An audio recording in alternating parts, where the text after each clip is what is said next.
Study materials में आपका स्वागत है। अगर आप इस चैनल पर नए हैं तो प्लीज़ सब्सक्राइब कर दीजिए।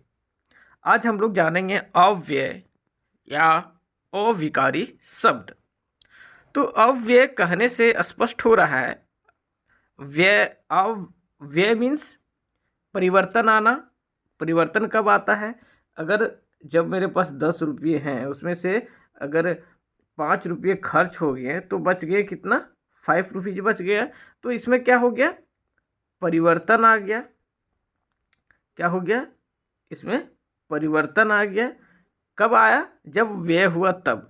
लेकिन अगर मेरे पास 10 रुपीज है, उसमें से 10 बचे हुए हैं, अर्थात इसमें अव्यय है, या अर्थात परिवर्तन नहीं आया, खर्च नहीं हुआ।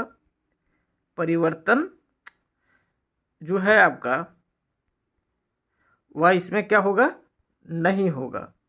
अर्थात जब अव्यय है उसमें क्या होता है? परिवर्तन नहीं आता है। अर्थात अगर खर्च होगा ही नहीं तो परिवर्तन कैसे आएगा? नहीं आएगा। तो इसी प्रकार शब्द के साथ कुछ शब्द हैं, उसके साथ होता है कि उसमें क्या होता है? परिवर्तन नहीं आता है। किस कारण से? जब हम लोग अगर लिंग, वचन, कारक, काल आदि के कारण उसमें कोई इफेक्ट ही नहीं पड़ता है, उसमें कोई परिवर्तन ही नहीं आता है, तो वैसे शब्दों को हम लोग क्या कहते हैं? अविकारी या फिर अव्यय शब्द उसको हम लोग कहते हैं। जैसे हम लोग सेंटेंस से भी देख सकते हैं, लड़का अभी अभी आया है, और एक और सेंटेंस है लड़की अभी अभी आई है। तो हम लोग देख रहे हैं यहाँ पे लड़का के अनुसार यहाँ पे क्रिया जो है वह क्या है? चेंज हो गया है। लेकिन यहाँ पे एक बीच में जो शब्द आया हुआ है, बीच में जो शब्द आया हुआ है क्या है? अभी अभी। इसमें कोई परिवर्तन नहीं हुआ है। अर्थात लिंग में परिवर्तन होने के बाद भी इसमें कोई परिवर्तन नहीं हुआ है। उसी तरह का शब्द यहाँ पे सेकेंड वाला में देखिएगा आप, लड़के अभी अभी आए हैं और लड़कियाँ अभी अभी आई है। इसमें भी क्या है? यहाँ पे आपका अभी अभी जो है इसमें कोई परिवर्तन नहीं हुआ है। थर्ड में कारक जब चेंज करते हैं, कारक को भी चेंज करते हैं, तब भी इसमें क्या है? कोई परिवर्तन नहीं आता है। तो इस प्रकार लिंग, वचन या कारक या पुरुष आदि के कारण अगर कुछ वैसे शब्द जिसमें कोई परिवर्तन नहीं आए तो उसको हम लोग अविकारी शब्द या अव्यय शब्द हम लोग कहते हैं। इसको अगर परिभाषा में बांधना चाहें तो देख सकते हैं, इस प्रकार होगा कि जिन शब्दों के रूप में लिंग, वचन, काल आदि कारणों से किसी प्रकार का क्या है? परिवर्तन नहीं होता है, तो उसे हम लोग अव्यय और अविकारी शब्द कहते हैं। अब यहाँ पे अव्यय का कुछ भेद दिए गए हैं। अव्यय के भेद तो कौन कौन है? तो है आपका क्रिया विशेषण, समुच्चय बोधक, संबंध बोधक, और फिर विस्मयादि बोधक, और फिर आपका है निपात। तो यह सबको हम लोग अब क्या करेंगे? एक एक करके समझेंगे। सबसे पहले समझते हैं यहाँ पे यह जो क्रिया विशेषण है, वर्ब है, वह क्या है। तो यहाँ पे हम लोग सबसे पहले सेंटेंस देख लेते हैं कुछ। जैसे है, पूजा ने धीरे धीरे दरवाजा बंद कर दिया, बालक चुपके से अंदर चला गया, वर्षा लगातार हो रही है। तो यहाँ पे हम लोग देख रहे हैं कि जो कुछ शब्द आए हैं, जैसे आपका धीरे धीरे, चुपके से, लगातार, यह सब जो है वह क्या कर रहा है? क्रिया का विशेषता को बता रहा है। यहाँ पे जो क्रिया है, अंदर चला गया या फिर हो रही है, यह सब का विशेषता को क्या कर रहा है? बता रहा है। तो यह सब क्या है, क्रिया विशेषण शब्द कहलाएंगे। यहाँ पे जो धीरे धीरे, तेजी से, लगातार आदि शब्द जो है वह क्या है, क्रिया विशेषण कहलाएंगे आपका। इसको परिभाषा में बांधना चाहें तो इस प्रकार होगा कि जो शब्द क्रिया की विशेषता बताते हैं उसे हम लोग क्रिया विशेषण कहते हैं। अब क्रिया विशेषण के कुछ भेद भी हैं, उसको भी देख लेते हैं। तो क्रिया विशेषण के क्या है, 4 भेद हैं। पहला आपका होगा कालवाचक क्रिया विशेषण, दूसरा स्थानवाचक क्रिया विशेषण, और परिणामवाचक क्रिया विशेषण, और रीतिवाचक क्रिया विशेषण।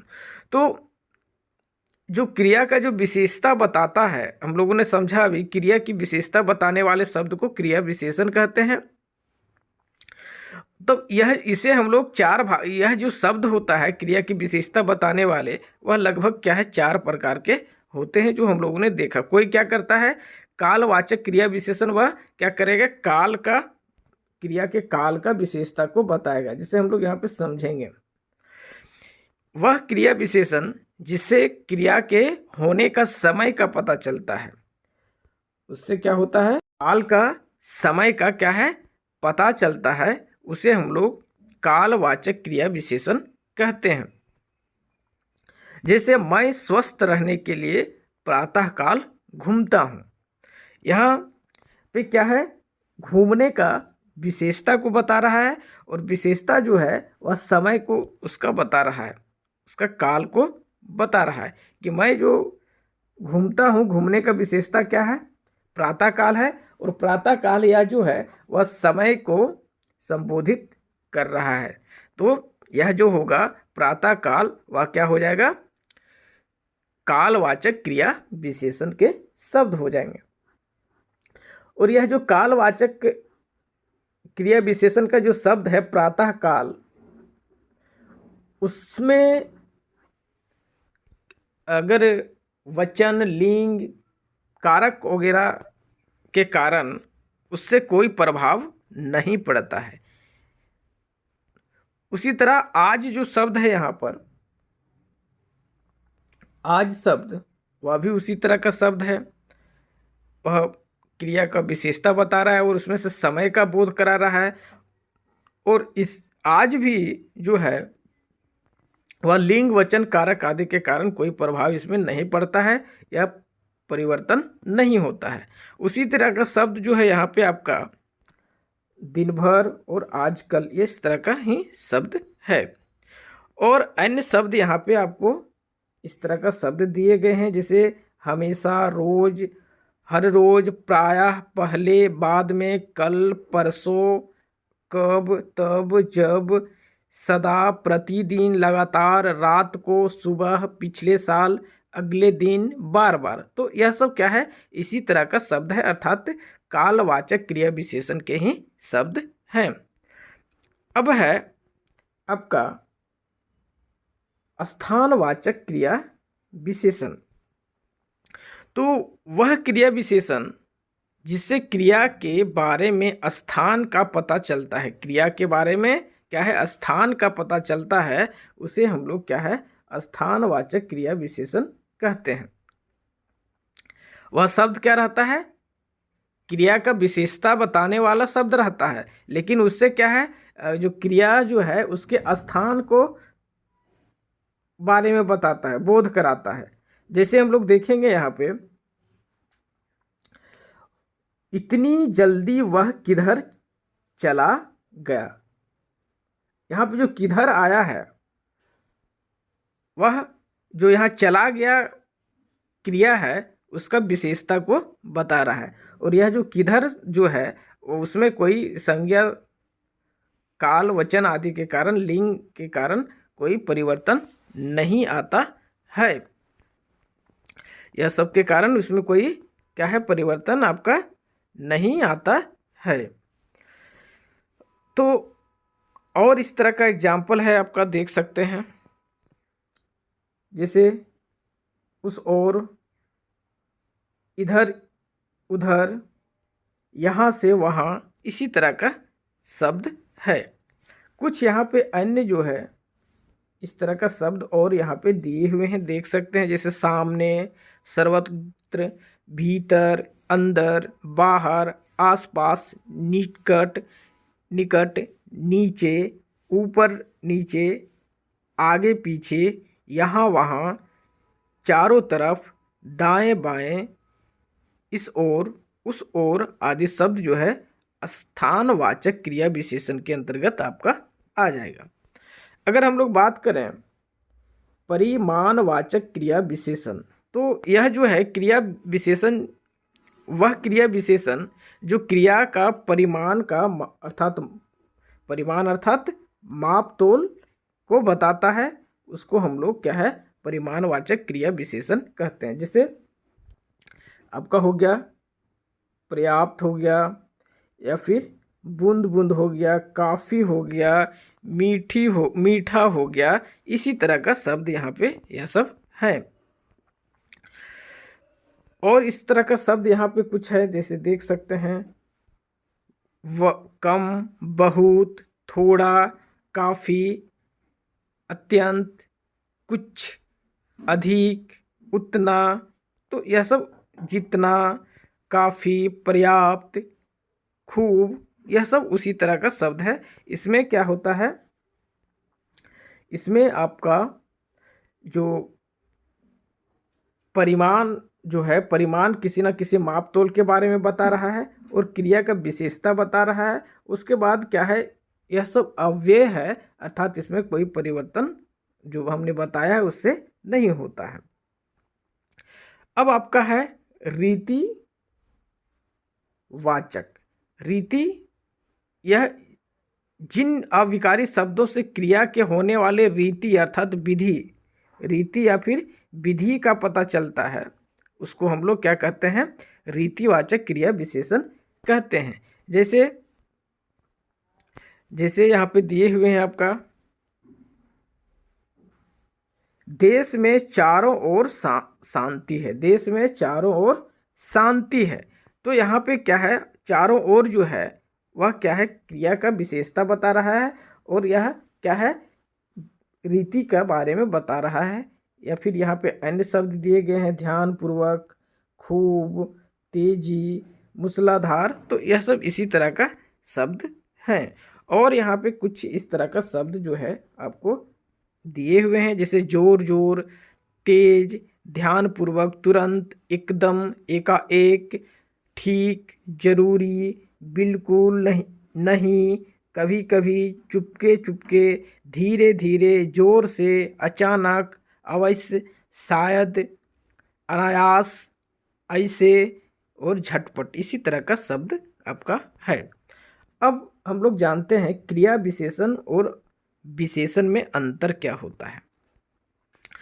तो जो विशेषण शब्द होता है वह क्या करता है, संज्ञा या सर्वनाम का विशेषता को बताता है। विशेषण शब्द क्या करता है, संज्ञा और सर्वनाम का विशेषता को बताता है, जबकि क्रिया की जो विशेषता बताए, जो क्रिया की विशेषता बताए, उसे हम लोग क्रिया विशेषण कहते हैं। इस तरह का एग्जाम्पल यहाँ पे आपको दिए हुए हैं, जैसे वह शीघ्र आ गया, वह शीघ्र आ गया। यहाँ पे जो वह है अर्थात वह सर्वनाम है, तो वह सर्वनाम का विशेषता को बता रहा है। लेकिन यही दूसरा सेंटेंस देखें, वह शीघ्रता से आ गया, वह शीघ्रता से आ गया, अर्थात यहाँ पे जो क्रिया है आ गया, उसका विशेषता को बता रहा है कि वह जो है एकदम शीघ्रता से आया है, तेजी से आया है। उसी तरह का अन्य शब्द, अन्य सेंटेंस यहाँ पे क्या है आपको दिए हुए हैं। जैसे एक और ले लेते हैं, पूजा का सुंदर घर है। पूजा यह जो है यह क्या है, संज्ञा है, और उसका विशेषता बता रहा है कि उसका घर जो है वह सुंदर है। लेकिन वही दूसरा सेंटेंस जो है आपका, पूजा ने सुंदर लिखा। अब यहाँ पे लिखने का कार्य जो हुआ है, क्रिया है, उसका विशेषता बताया जा रहा है सुंदर के माध्यम से। तो यह क्या हो जाएगा, यहाँ पे सुंदर जो होगा वह क्रिया का विशेषण हो जाएगा। अब हम लोग समझते हैं संबंध बोधक। संबंध बोधक, तो यह संबंध बोधक जो है वह क्या होता है? तो संबंध बोधक अव्यय संज्ञा या सर्वनाम का संबंध वाक्यों के दूसरे शब्दों से प्रकट करते हैं। यहाँ पे संबंध बोधक अव्यय जो होता है वह संज्ञा या सर्वनाम के किसके किसके संज्ञा या सर्वनाम के संबंध जो है वाक्य के जो दूसरे शब्द जो है उससे हम लोगों को क्या है शब्दों से प्रकट करता है। जैसे यहाँ पे कुछ शब्द जो है आए हुए हैं, जैसे के बिना, के नीचे, के समान, के साथ, के पास, तो इसी तरह का शब्द है। जैसे हम लोग अगर हम लोग इसका ले करके देखें एक सेंटेंस को, जैसे मेरा स्कूल घर के पास ही है। अब क्या कर रहा है? संबंध बोधक अव्यय हम लोग जानते हैं कि संज्ञा या फिर सर्वनाम का संबंध वाक्य के दूसरे शब्दों से प्रकट करते हैं। तो यहाँ पे जो यहाँ के पास आया है वह क्या है? मेरे स्कूल घर के पास है। यहाँ पे संज्ञा या सर्वनाम मेरे है, यहाँ पे संज्ञा है, सर्वनाम है, और वह क्या है स्पष्ट करवा रहा है कि मेरे पास से कि मेरे घर के ही पास है मेरा स्कूल। या तो इससे क्या है एक दूसरे का क्या है शब्द को प्रकट दूसरे शब्दों को प्रकट करता है। वाक्य में क्या करता है? इससे संबंध वाक्य के दूसरे शब्दों को क्या करता है? प्रकट करता है। अब है आपका संबंध बोधक के भेद। संबंध बोधक के भेद हैं उसको देखते हैं। क्या है? संबंध बोधक जो है उसका क्या है उसके दो आधारों पर बांटा गया है। कौन कौन आधार पे? तो प्रयोग के आधार पे और आपका अर्थ के आधार पे। इसमें प्रयोग की दृष्टि से संबंध बोधक दो प्रकार के होते हैं। कौन कौन होते हैं? प्रयोग के आधार पे प्रयोग की दृष्टि से संबंध बोधक के दो प्रकार हैं। कौन कौन सा है? तो आपका है विभक्ति के साथ आने वाले संबंध बोधक और एक है विभक्ति के बिना आने वाले संबंध बोधक। इसमें प्रयोग की दृष्टि से संबंध बोधक दो प्रकार के होते हैं। एक के साथ क्या है विभक्ति चिन्ह रहता है, विभक्ति चिन्ह हम लोग जानते हैं, और एक के साथ विभक्ति चिन्ह नहीं रहता है। जैसे सेंटेंस है शिक्षा के बिना जीवन व्यर्थ है। शिक्षा के बिना जीवन व्यर्थ है। तो यहाँ पे के जो है आपका विभक्ति चिन्ह है। तो यहाँ देख रहे हैं विभक्ति के साथ यह जो संबंध बोधक जो है संबंध बताने वाला जो है वह आया हुआ है। वहीं एक के क्या है विभक्ति चिन्ह के बिना आता है, अर्थात इसमें विभक्ति चिन्ह नहीं रहता है। जैसे बाजार तक मेरे साथ चलिए, तो यहाँ पे देख रहे हैं हम लोग कहीं विभक्ति चिन्ह नहीं आया हुआ है। तो इस तरह हम लोगों ने इसमें देखा कि प्रयोग के आधार पर संबंध बोधक अव्यय जो है वह दो तरह के होते हैं। एक जो होता है वह विभक्ति चिन्ह के साथ आता है और एक जो होता है विभक्ति चिन्ह उसमें नहीं रहता है। अर्थात यहाँ पे के बिना और यहाँ पे तक जो है वह क्या है जो यहाँ पे अव्यय शब्द है। वह किस तरह का अव्यय है? तो संबंध बोधक अव्यय है। तो यह जो संबंध बोधक अव्यय होते हैं वह विभक्ति चिन्ह के साथ भी आते हैं कुछ, और कुछ विभक्ति चिन्ह के बिना भी आते हैं। अब है अर्थ की दृष्टि से संबंध बोधक। अर्थ की दृष्टि से संबंध बोधक अव्यय शब्द जो है वह, तो अर्थ के आधार पर संबंध बोधक अव्यय इस प्रकार का दिया हुआ है। यहाँ पे हम लोग देख सकते हैं यह सब क्या है जो दिए हुए हैं आपका अर्थ के आधार पर संबंध बोधक ही दिए हुए हैं। और इसमें क्या है अलग अलग भागों में बांटा गया। जैसे कालवाचक, इसमें आएगा आपका के पहले, के बाद, के आगे, के पीछे, उपरांत, यह सब कालवाचक में आएगा। स्थानवाचक किस दिए गए हैं जैसे के भीतर, के बाहर, के नीचे, के ऊपर, के पास, इस तरह का स्थानवाचक जो है। फिर तुलनावाचक के समान, के बाहर, के आगे, की अपेक्षा, इसी तरह का शब्द है। फिर आपका है दिशावाचक, की ओर, की चारों ओर, की तरफ, के पास। फिर साधनवाचक, के द्वारा, के जरिए, के सहारे। फिर विरोधवाचक में के उल्टा, के खिलाफ, के विपरीत, के प्रतिकूल, इसी तरह का शब्द यहाँ पे है। और यहाँ पे इस तरह का क्या है शब्द आपका दिया हुआ है, आप देख सकते हैं। अब हम लोग देखते हैं संबंध बोधक अव्यय। संबंध बोधक अव्यय और क्रिया विशेषण में अंतर क्या है? संबंध बोधक अव्यय और क्रिया विशेषण में क्या अंतर है उसको हम लोग देखते हैं। तो कुछ स्थानवाचक तथा कालवाचक अव्यय संबंध बोधक भी होते हैं। क्या बोला जा रहा है?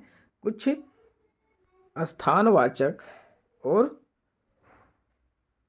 संबंध बोधक क्या है, कुछ स्थानवाचक और कालवाचक जो अव्यय है वह क्या है, संबंध बोधक भी होता है। और क्रिया विशेषण भी, और यह जो है वह क्रिया विशेषण भी होता है। जब इसका प्रयोग संज्ञा या सर्वनाम के साथ होता है तो संबंध बोधक कहलाता है। ध्यान देना है यहाँ पे, जब इसका प्रयोग क्या है, संज्ञा और सर्वनाम के साथ होता है तो वह संबंध बोधक कहलाता है। और जब क्रिया के साथ इसका क्रिया की विशेषता प्रकट करता है तो वह क्रिया विशेषण कहलाता है। जब वह क्रिया की विशेषता को प्रकट करेगा तो वह क्रिया विशेषण कहलाएगा। बाहर जाना मना है, तो इसमें जो बाहर आया हुआ है यह क्या कर रहा है, जो क्रिया है जाना मना है उसका क्या कर रहा है, विशेषता को बता रहा है।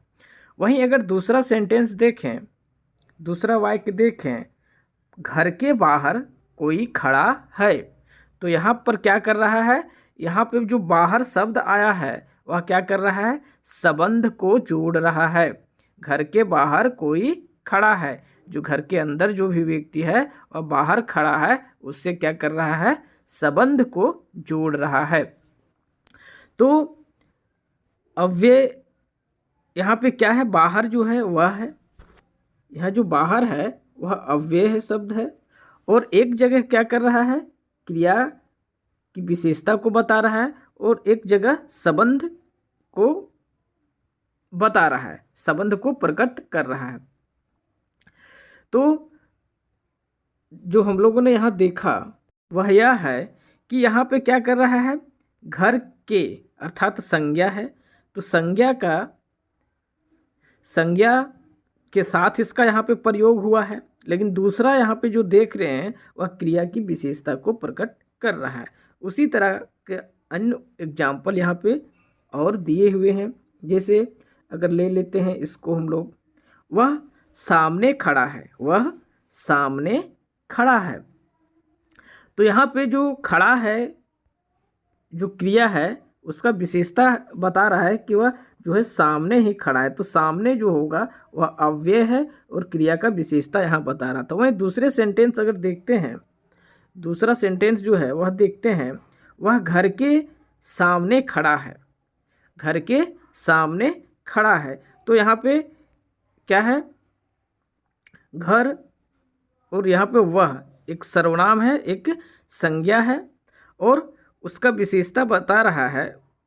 वहाँ पे जो वह जो है वह क्या कर रहा है, घर के सामने खड़ा है, अर्थात वो संबंध को क्या कर रहा है, घर से के सामने से क्या कर रहा है, उसको जोड़ रहा है। तो इस प्रकार यहाँ सामने जो हो जाएगा, यहाँ पे क्या होगा, संबंध बोधक के अंतर्गत आएगा। अब हम लोग देखते हैं समुच्चय बोधक। समुच्चय बोधक क्या होता है, तो शब्दों, वाक्यांशों, वाक्यों या उपवाक्यों को मिलाने या अलग करने वाले अव्यय समुच्चय बोधक कहलाता है। शब्दों, वाक्यांशों, वाक्यों या उपवाक्यों को मिलाने या अलग करने वाले अव्यय जो होगा वह क्या है, समुच्चय बोधक कहलाएगा आपका। जैसे सेंटेंस से समझते हैं इसको। यहाँ पे क्या है, राजू ने बहुत कोशिश की परंतु सफल ना हो सका। राजू ने बहुत कोशिश की परंतु सफल ना हो सका। यहाँ पे जो परंतु आया हुआ है, यहाँ पे जो परंतु आया हुआ है वह क्या किया है, दोनों को मिलाने का कोशिश किया है, दोनों को मिलाने का कोशिश किया हुआ है। उसी तरह अन्य जो शब्द यहाँ पे है आप देख सकते हैं, और, परंतु, क्योंकि, लेकिन, सब क्या है, इसी तरह का आपका यहाँ पे शब्द है जो क्या कर रहा है, समुच्चय बोधक के अंतर्गत आएगा आपका। इसमें क्या होता है, शब्दों, वाक्यों,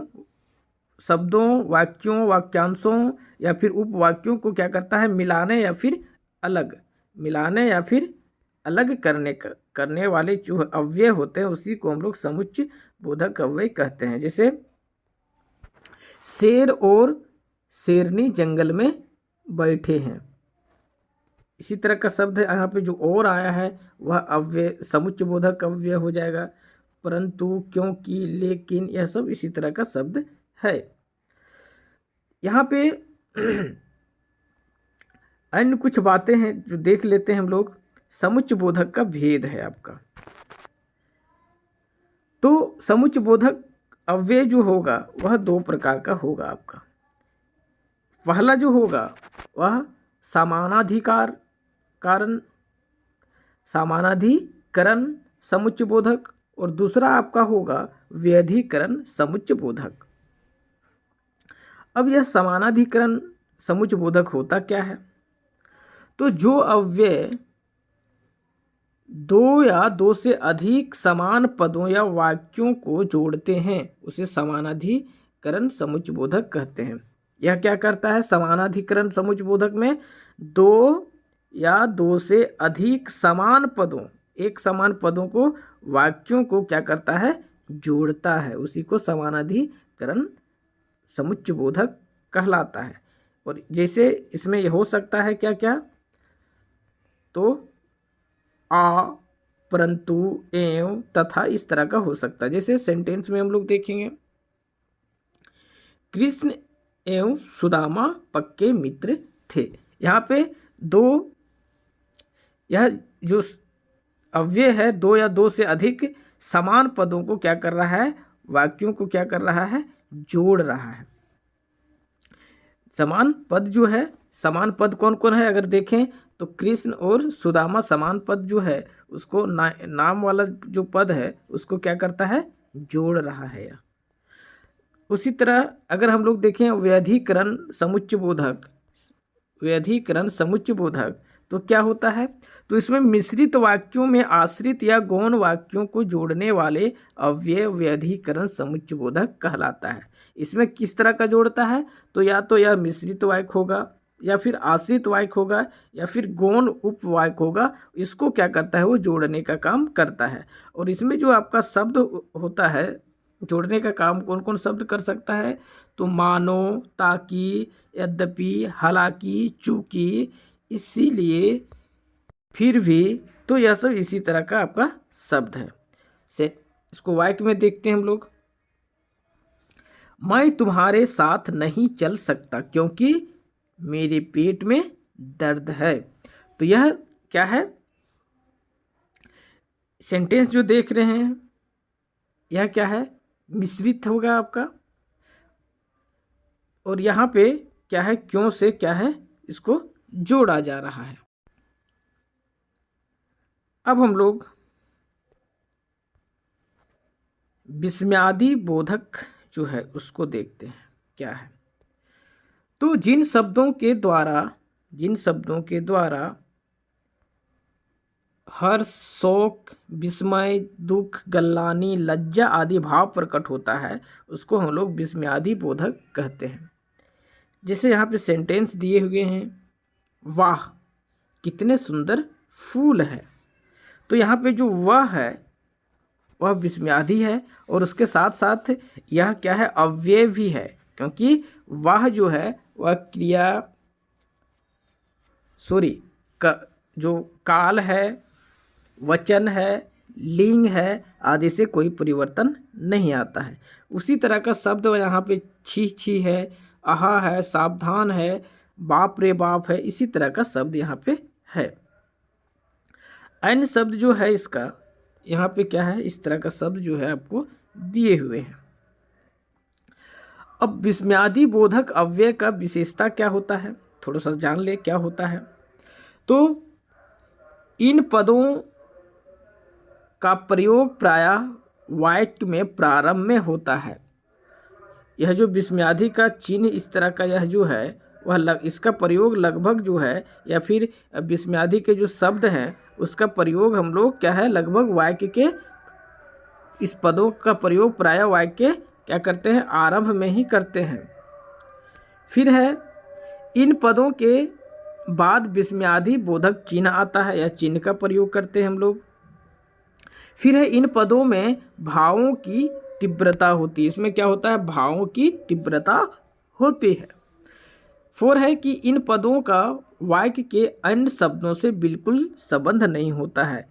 इन पदों के वाक्य के अन्य शब्दों से बिल्कुल संबंध क्या होता है, नहीं होता है। अब है यह जो विस्मयादि जो हम लोगों ने देखा उसको हम लोग अलग अलग भेद में बांट सकते हैं। कौन कौन सा भेद में बांट सकते हैं, तो यहाँ पे दिया हुआ है आपका विस्मय बोधक, इसके अंतर्गत हैं, अरे, क्या, सच, ओह, ए आदि आ जाएगा। हर्ष बोधक में वाह, आह इस तरह का शब्द आएगा। फिर शोक बोधक में हाय, ओह, राम राम इस तरह का शब्द आएगा। उसी तरह का सावधानी सूचक है, अनुबोधन सूचक है, स्वीकृति सूचक के शब्द है यहाँ पे।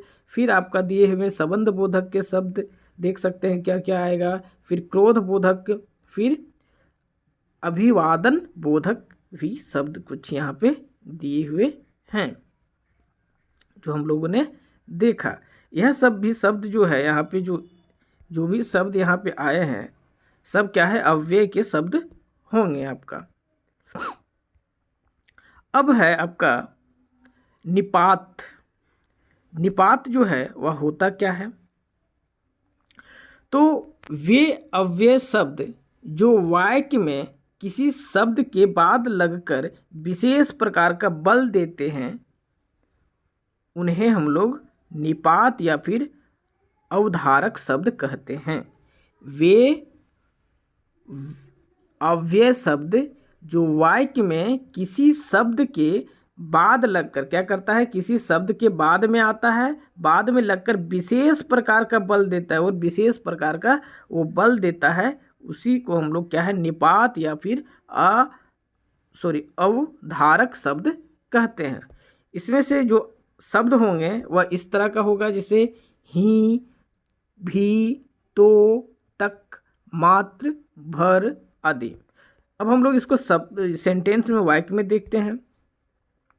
तो क्या है, वाक्य में देखते हैं तो तुम अभी तक गए नहीं, यहाँ पे हम लोग क्या कर रहे हैं, जोर दे रहे हैं। तक जो आया है यहाँ पे, तक जो है इसके माध्यम से हम लोग क्या कर रहे हैं, जोर दे रहे हैं। यह जो है हम लोग देख रहे हैं शब्द के बाद आया है, वाक्य में किसी शब्द के बाद आता है या हम लोग नियम के अनुसार, और क्या करता है वो जोर देता है। शब्द है, सेंटेंस है, तुम अभी तक गए नहीं, जो गया वह वहाँ से गया नहीं है उस पर क्या है, जोर दिया जा रहा है। उसी तरह का अब देखेंगे यहाँ पे एक और सेंटेंस, तो क्या है, मैं जीवन भर आपकी बातें याद रखूँगा। तो यहाँ जो याद रखने की बात है उस पर क्या है, जोर दिया जा रहा है कि जीवन भर क्या है, याद रखा जाएगा उनकी बातों को। तो यहाँ पे अगर निपात किसको कहते हैं, तो वे अव्यय शब्द जो वाक्य में किसी शब्द के बाद आकर के क्या करता है, विशेष प्रकार का जोर देता है, तो उसे निपात या फिर अवधारक शब्द हम लोग कहते हैं। अब जो हम लोग यह चैप्टर में जो मुख्य बातें पढ़ा, अब थोड़ा सा उसको हम लोग जान लेते हैं क्या क्या पढ़ा है यहाँ पे। तो हम लोगों ने फर्स्ट टाइम क्या पढ़ा कि वे शब्द जिन पर लिंग वचन कारक काल आदि का कोई प्रभाव नहीं पड़ता है उसे अविकारी शब्द कहते हैं। अविकारी शब्द को अव्यय शब्द ही कहते हैं, उसी को अव्यय शब्द कहते हैं। अव्यय शब्द जो है वह 5 तरह का होता है: क्रिया विशेषण, संबंध बोधक, समुच्चय बोधक और विस्मयादि बोधक और निपात। क्रिया की विशेषता बताने वाले को क्या कहते हैं? क्रिया विशेषण कहते हैं हम लोग। वहीं क्रिया विशेषण के 4 भेद हैं: कालवाचक, स्थानवाचक, परिणामवाचक और रीतिवाचक। वे शब्द जो वाक्य में आए हुए किसी वाक्य के दूसरे शब्द से संबंध बताते हैं उसे हम लोग संबंध बोधक अव्यय कहते हैं। फिर वहीं वे शब्द जो शब्दों, वाक्यों, वाक्यांशों के आपस में जोड़ते हैं उन्हें समुच्चय बोधक कहते हैं हम लोग। वहीं जो शब्द वो शब्द जो शोक, दुख, हर्ष, आश्चर्य आदि मनोभावों को व्यक्त करता है उसे हम लोग विस्मयादि बोधक कहते हैं। और वे शब्द जो वाक्य में किसी शब्द के बाद आकर विशेष प्रकार का बल देता है उसे हम लोग निपात कहते हैं। तो इस प्रकार हम लोगों ने आज अव्यय या फिर अविकारी शब्द और उसके जो भेद हैं उसके बारे में हम लोगों ने यहाँ पे जाना। ओके, धन्यवाद। अगर यह वीडियो आप लोगों को अच्छा लगा होगा तो प्लीज़ सब्सक्राइब कर दीजिए।